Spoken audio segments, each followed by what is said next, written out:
Salut tout le monde, donc aujourd'hui je vais faire une petite review assez technique concernant le nouveau panneau solaire que j'ai acheté via le site, enfin via une promo qui était indiquée sur le site de D-Labs, hein, sur lequel je suis inscrit depuis quelques temps et sur lequel aussi je poste pas mal de messages qui sont assez techniques en général après avoir reçu certains appareils. Comme j'avais indiqué sur les commentaires du deal, j'avais indiqué que je ferais une petite review dessus pour montrer un petit peu qu'est-ce qui vaut électroniquement parlant et si effectivement les caractéristiques comme indiquées là sont bien respectées. Donc à savoir que comme d'habitude, il y a toujours des gens qui postent des infos comme quoi il y a Action qui a un panneau solaire défiant toute concurrence, mais j'attends encore que les caractéristiques comme d'habitude chez Action soient respectées parce que les quelques appareils que j'ai achetés chez Action, de toute façon je n'achète plus rien là-bas maintenant, j'en ai aucun qui a respecté les caractéristiques électroniques, hein. Le dernier en date, pour faire une petite parenthèse, c'était une petite lampe de chantier jaune sur batterie qui était indiqué comme faisant 10 watts. En réalité, il en faisait 2 avec une batterie qui était complètement dégueulasse et je m'en suis aperçu parce que le bouton il commençait à faire des faux contacts. Donc j'ai fini par le démonter et j'ai tout changé dedans pour le sécuriser parce qu'il n'y avait même pas de circuit de charge pour surveiller en fait tout problème de batterie à l'intérieur. Donc j'ai tout changé dedans et maintenant il marche beaucoup mieux qu'avant, mais bon, il a fallu rajouter quand même des composants et tout modifier dedans, quoi. Donc maintenant, Action, pour moi, voilà, c'est du AliExpress, ni plus ni moins. Là, en l'occurrence, EcoFlow, c'est une très grosse marque puisqu'ils fournissent aussi de quoi se faire des panneaux solaires chez soi, à domicile, avec des inverteurs, etc. Donc ça reste pour moi une bonne marque. Et en l'occurrence, le panneau que moi j'ai en comparaison, mais il est en, donc c'est un panneau de 21 watts RAV Power que j'avais acheté il y a un petit moment suite à un deal aussi, mais c'était sur Amazon. Et par rapport à l'EcoFlow, le RAV Power, donc 21 watts, il était sur 3 dépliants. On peut dire ça, lui il en a 4. Donc en gros, du coup, on a les mêmes watts parce que forcément on divise les watts par le nombre de panneaux qu'il y a. Donc en l'occurrence, là il y en a 4. Donc ce qui fait en fait 7 watts par panneau et ce qui est strictement du coup identique au RAV Power que j'ai. Donc le RAV Power en réalité il me sortait évidemment pas 21 watts, hein. J'étais plutôt à 15-18 watts avec. Et ce que j'ai trouvé déjà pas mal par rapport à des panneaux solaires que j'avais achetés vraiment très low cost sur des sites chinois auparavant qui étaient vraiment pour le coup avec un rendement tout pourri. Et là, je vais vous montrer un petit peu l'EcoFlow. Donc l'EcoFlow, déjà, donc là c'est juste le carton, hein, il n'y a plus rien dedans. Donc l'EcoFlow, un des premiers trucs que j'ai fait, voilà, pour les gens qui me connaissent dans la vraie vie, c'est que je l'ai dépouillé, hein. Donc voilà, du coup j'ai retiré en fait la partie électronique. Donc là, on a les 4 volets. Hop, je vais le plier parce que c'est une espèce de matériau qui retient la forme, le pliage. Et là, en fait, j'ai complètement démonté tout ce bloc-là. Alors pour vous montrer, parce que c'était pas forcément évident, mais je pense que c'est lié au fait que il est étanche. Donc déjà, premier élément à retirer, c'était l'autocollant. Alors déjà, rien que l'autocollant, quand je l'ai décollé, j'ai compris que là, on avait quelque chose de qualité hein, entre les mains. Donc déjà, il y a un code barre qui est recollé par-dessus. Donc c'est-à-dire que chaque personne qui a ce panneau-là, il a vraiment un code barre qui lui est unique. Je pense qu'il doit y avoir le codage de date. Je suppose, hein, parce que c'est souvent ça. Donc je pense que mon panneau a dû être fait en 2025 et que c'était la 5e semaine de 2025. Donc vous pouvez regarder éventuellement si vous en avez un, votre codage. Et puis après, tout le reste, c'est vraiment le numéro de série. Donc je l'ai décollé à l'air chaud, hein, pour dire qu'il était vraiment difficile à décoller cet autocollant là, et il est en alu, enfin c'est un espèce d'autocollant en aluminium. Donc déjà voilà, je pense que chez Action ils connaissent pas ce genre d'autocollant, hein, c'est trop cher à produire, donc voilà. Ensuite, une fois qu'on a décollé cet autocollant, on, on atteint en fait les 4 vis qui sont là, donc ils sont facilement indévissables, des vis cruciformes, tout ce qu'il y a de plus standard. Et ensuite, donc on peut retirer cette partie-là. Et la partie qui était un peu difficile, c'est la partie où il y a l'électronique qui pèse d'ailleurs un certain poids, puisqu'en fait, du fait de l'indice d'étanchéité, ils ont bien mis en place le gel, le fameux gel gris qui rend irréparable les appareils malheureusement, mais ils l'ont bien mis en place, ce qui fait que en fait, il ne peut y avoir aucune introduction de liquide là-dedans. Et au niveau du petit carré que vous voyez là, c'est pour moi qui a découpé, hein, il était comme ça quand je l'ai sorti. En fait, c'est la zone où il y a les fils qui se soudent au niveau du panneau. Donc moi, je les ai coupés. Et autre bonne surprise aussi, les fils, on ne va pas le voir à la caméra, mais c'est des fils en silicone, hein, donc ce qui montre aussi une très grande qualité de câblage. Ils n'ont pas mis du fil standard, comme on peut voir dans pas mal d'autres appareils. Et petite surprise aussi qui m'a surpris, alors c'est dommage, je ne peux pas aller le récupérer, mais ils ont mis ce qu'on appelle un super condensateur ici. Donc en gros, c'est comme si on avait une pile, une grosse pile de sauvegarde ici, qui permet en fait, donc une fois que le soleil rentre dans le panneau et qui est suffisamment fort, il va en fait charger cette espèce de pile qui va servir de tampon. Donc il va éviter en fait les interruptions que moi j'avais sur le RAV Power, mais le RAV Power de toute façon je m'en servais pas, et que vous avez aussi dans pas mal d'autres panneaux solaires. Parce qu'en fait, quand il n'y a pas ce mécanisme là, c'est uniquement l'énergie du panneau qui va directement débiter sur vos ports USB. Donc ça veut dire que si vous avez un petit nuage qui passe, pouf, l'énergie va tomber d'un coup et ensuite va revenir. Donc ça va vous faire des aléas de fonctionnement et éventuellement des interruptions et des reprises de charge. Donc c'est pas bon pour les appareils. Donc avoir mis en fait un supercondensateur, donc en gros une batterie, hein, on peut assimiler ça à une batterie parce que c'est le même voltage qu'une batterie. Donc en tampon, ça permet du coup au panneau, lorsqu'il y a un petit passage nuageux, de continuer à débiter de l'énergie au niveau des ports sans que l'appareil soit déconnecté et reconnecté. Voilà, donc tout ce genre de choses, vous ne le retrouvez jamais chez Action. Il ne faut pas rêver, ça coûte très cher ces composants-là quand on les achète à l'unité.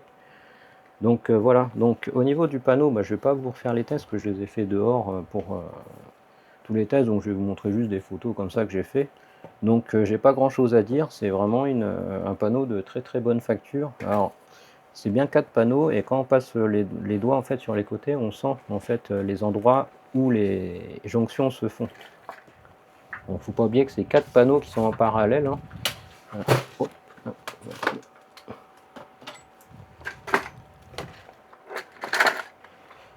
Donc 4 panneaux en parallèle, donc en gros on retrouve donc voilà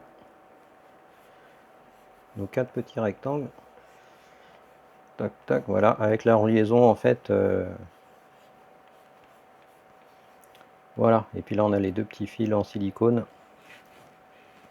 Voilà, donc chaque panneau ici avec son plus et son moins. Alors, je ne sais pas où est le plus et je ne sais pas où il est le moins, mais en tout cas voilà, c'est le principe. Donc on a 4 sources d'énergie en parallèle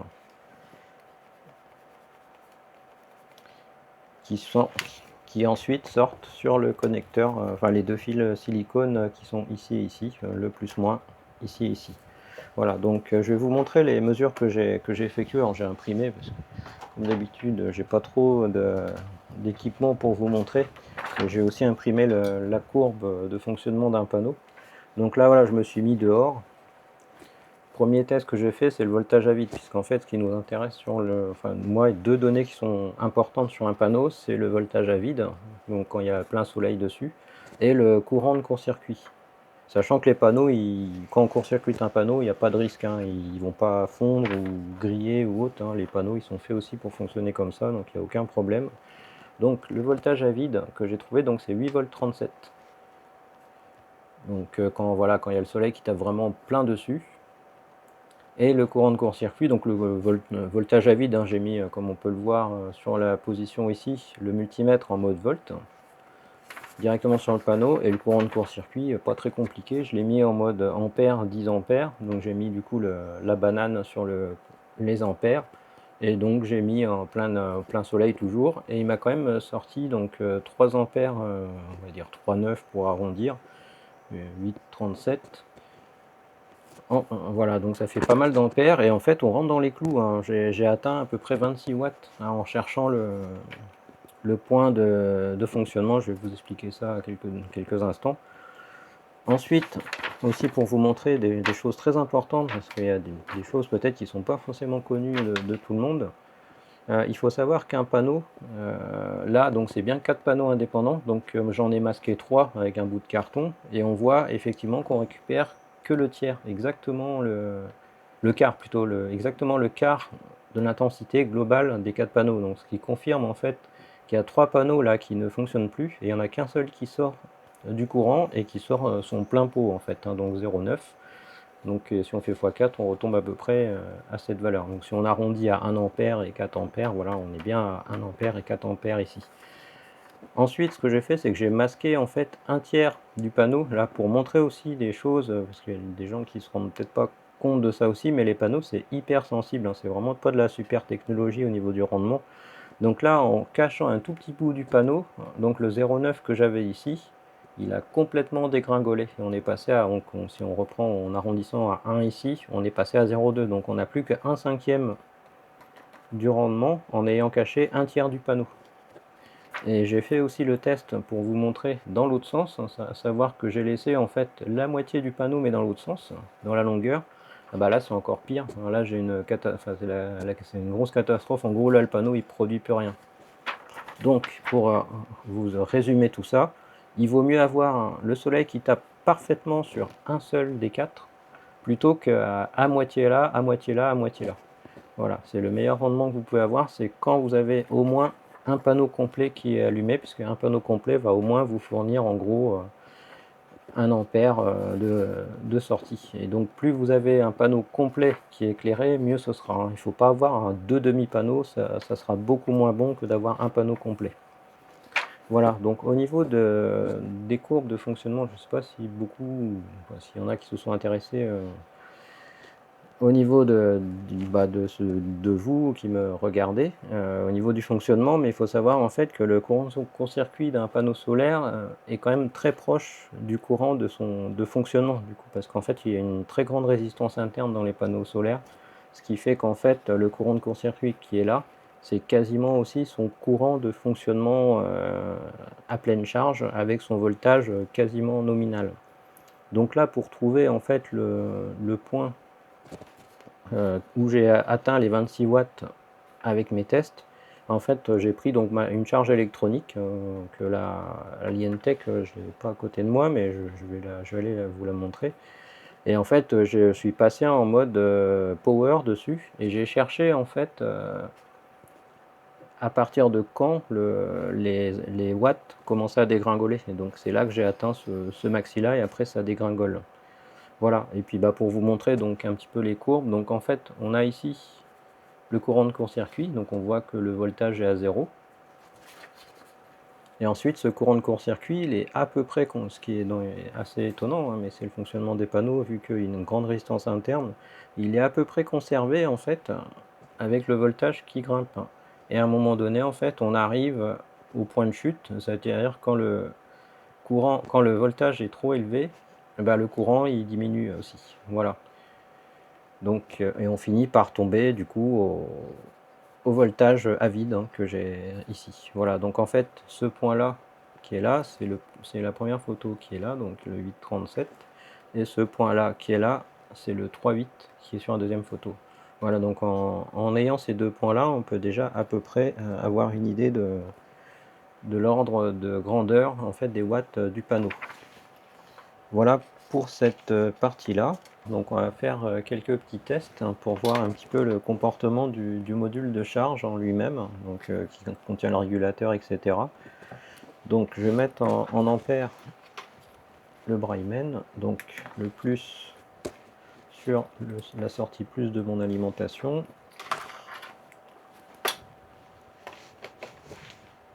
Donc le moins sur le plus du panneau, du coup, enfin, du panneau du bloc de régulation, et le moins de mon alimentation, donc sur le moins du bloc. Voilà, donc comme ça on va voir la consommation en direct en ampères sur le Brightman, et normalement on devrait aussi avoir quelques données concernant la charge du supercondensateur qui se fait justement au fur et à mesure de l'arrivée de l'énergie solaire, hein, qu'on simule avec l'alimentation de labo. Et donc pour reprendre en fait des valeurs, je vais mettre donc 8 volts 40, je vais limiter à 4 ampères mon alimentation, parce que là on est à 8,37 et 3 ampères 8. Donc on va se mettre dans des meilleures conditions, on va dire, que si on était dehors avec le soleil. Voilà, donc j'allume l'alimentation et on devrait avoir un comportement. Voilà, donc on a la lumière blanche là qui s'est mis à clignoter. et qui se fixe. Voilà, donc normalement à partir du moment où elle est fixe, donc il y a une consommation qui se fait, puisque en théorie le supercondensateur va commencer à se charger. Parfois il y a des pics de consommation qui sont émis ici. Donc là, ce qu'on va regarder... Ah, j'ai perdu un fil. Voilà, ça c'est bon.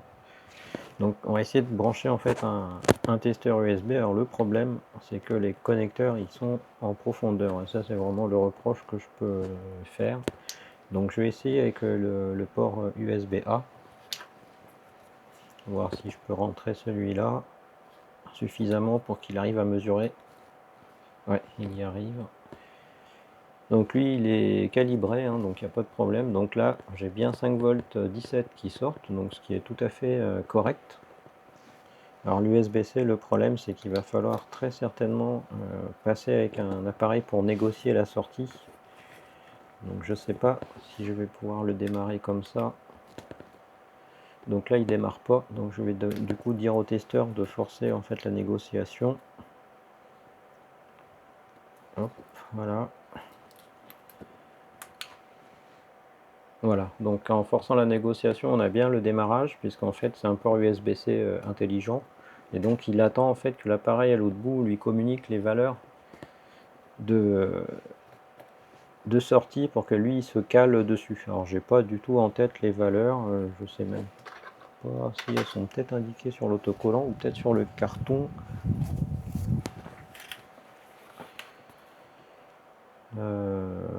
Voilà, c'est que du blabla, rien d'intéressant.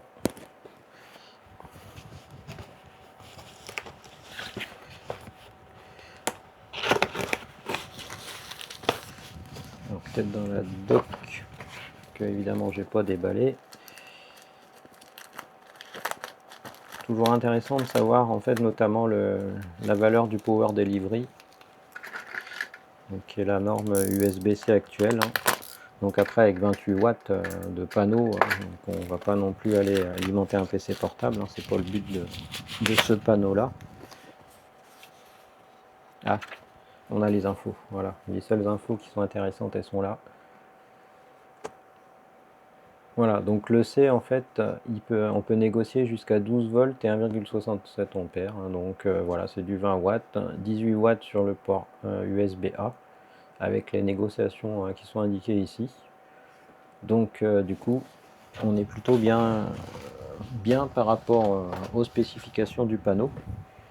Donc là, je vais quand même avoir du mal à tester les protocoles à cause de la profondeur. Donc je vais quand même essayer de voir si je peux lancer comme ça de force.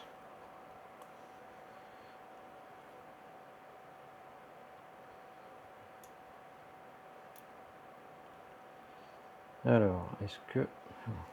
Déjà, je vais mettre l'écran dans ce sens-là, voilà, vous avez les infos. Donc là, du coup, c'est lui maintenant qui simule en fait une présence d'un appareil qui demande 5 volts au niveau du port USB-C. Donc je vais essayer de voir si je peux chercher en fait les protocoles en autodétection. Voilà, c'est parti. Donc on va voir s'il arrive à... Voilà, donc effectivement on trouve bien... donc le power delivery 3, 12 volts, 22 watts max. Donc c'est ce qu'il détecte lui en pratique. Donc il cherche tous les autres protocoles et après on va pouvoir aller les scruter un par un, puisqu'on peut rentrer comme dans celui-là, mais avec l'écran étant plus petit, c'est moins pratique.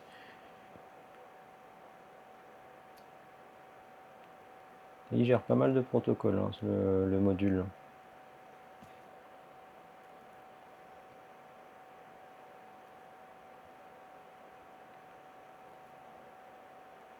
Voilà, donc là il a fini la détection, donc on va pouvoir se balader un peu dedans. Donc là je suis au niveau du Power Delivery. Voilà, donc là c'est tous les modes qui gèrent en mode Power Delivery. Donc si un appareil demande le Power Delivery, il aura accès à tous ces modes là émanant du contrôleur USB qui est dedans. Ensuite le Quick Charge, donc c'est les anciennes normes. Donc le Quick Charge, il y a donc 3 valeurs qui sont dispo. le Quick Charge 2, donc le Quick Charge 3.